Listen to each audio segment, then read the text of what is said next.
Dans cette vidéo je vais vous donner des conseils sur les canaris. Des informations sur ce oiseau, comment bien s'en occuper. Premièrement, la nutrition des canaris. La salade verte. Propriétés, vitamine A, C, E et K. Bêta. Ne pas donner aux canaris jaunes, risque de coloration. La pomme contient des sucres et des enzymes.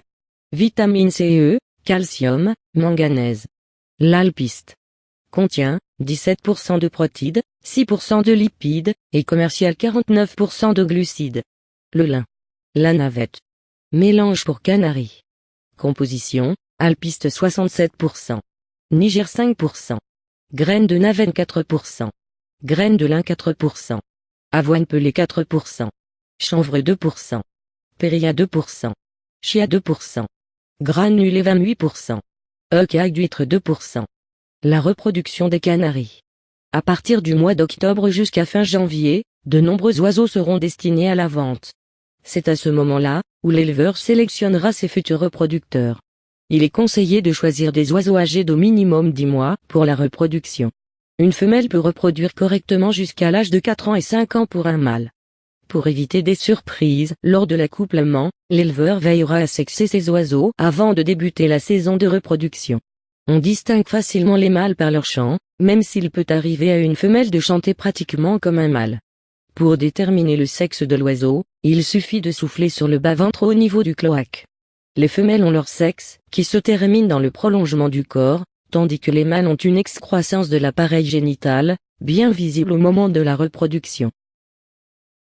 L'élevage des canaris requiert une lumière quotidienne d'au minimum 14 heures, et d'une température de 15 degrés Celsius, condition optimale. La reproduction est enclenchée grâce à l'augmentation de lumière, qui va agir sur l'hypophyse des oiseaux. C'est pour cette raison, que la date du 19 mars est retenue, car le temps de luminosité est suffisant en conditions naturelles. Quand les poussins viennent juste de sortir de l'œuf, ils sont mouillés, ils ont une tête disproportionnée par rapport à la grosseur de leur corps et les yeux sont clos.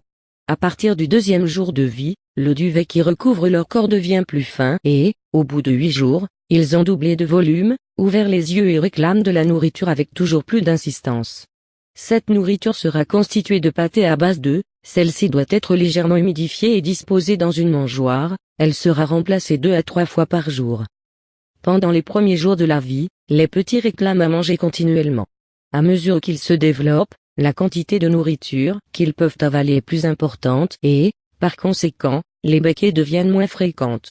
Le mâle aide la femelle à donner la becquée au petit et la remplace sur le nid quand elle doit s'absenter pendant quelques instants. Entre le 18e et le 20e jour, les petits abandonnent le nid. À 3 semaines, ils commencent à pépier. Vers le 25e jour, ils se nourrissent tout seuls. 3 semaines après leur naissance, leur alimentation doit nécessairement subir quelques modifications. On réduit graduellement la quantité de pâté à l'œuf pour le remplacer par un mélange de graines. Voilà, la vidéo est finie. J'espère qu'elle vous aura plu. Laissez un petit like et abonnez-vous. Merci.